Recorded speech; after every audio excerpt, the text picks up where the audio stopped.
I want to shift the focus to super teams in the NBA, and sort of the economics of the sport, because I think the luxury tax is a very good concept in the NBA. And if you don't know what the luxury tax is, it's if teams go over the salary cap, uh, they have to pay a specific amount of tax so that they can have these players on the team. And if they are repeated offenders, they get taxed more the next season and all that stuff. So the Brooklyn Nets are a perfect example of that. They're obviously over the salary cap with 3 max contracts, and Spencer Dinwiddie making, I think, $15-20 million a year. So they're, and then plus all the role players making minimum contracts, Blake Griffin, for example, and um, all those guys. So obviously they're over the salary cap. And then if you're over the salary cap, you have to pay the tax. I don't know exactly how much they have to pay, but it's probably somewhere in the millions. Um, and I mean, the Lakers are another example of that. Sort of the big market teams are uh, the big market teams tend to have to pay taxes. Um, I think the Raptors might have been in the luxury tax when they had Kawhi, and when Lowry is making a lot of money and stuff too. They could be in the luxury tax right now, actually. Siakam got a max contract, and VanVleet, OG Anunoby making huge amounts of money, and Kyle Lowry. So, um, yeah.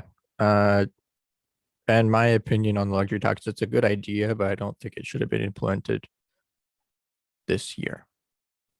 And the reason for that is because you'll have small market teams such as the Sacramento Kings, the Milwaukee Bucks, the um, Charlotte Hornets, for example, the teams that aren't in the LAs, New Yorks, Torontos, that sort of stuff.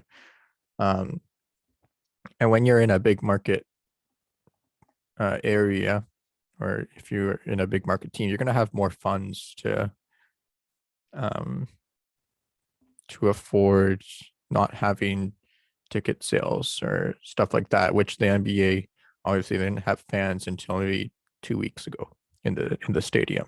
So they're, each team is not making revenue other than I don't know, merchandise sales or something, which isn't as much.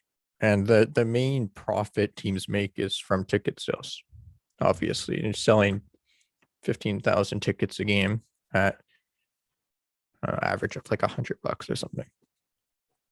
For example, round numbers. um, and when you're not making that money, right, owners have to pay out of their own pockets. They have to, find funds to pay for maintenance of the arena and uh, paying the players and all that stuff.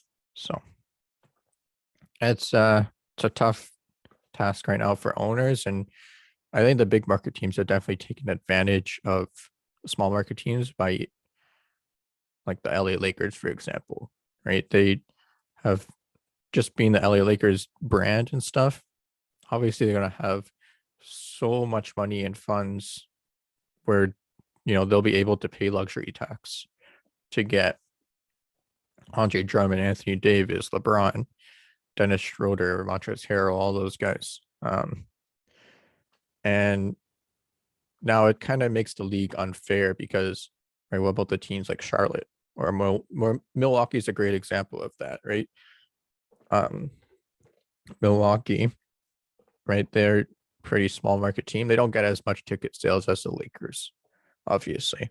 And so they won't have as much funds to be able to pay luxury tax or get big name guys on their team. And I talked about this actually in my economics class. I was saying that all this stuff. But yeah, luxury tax,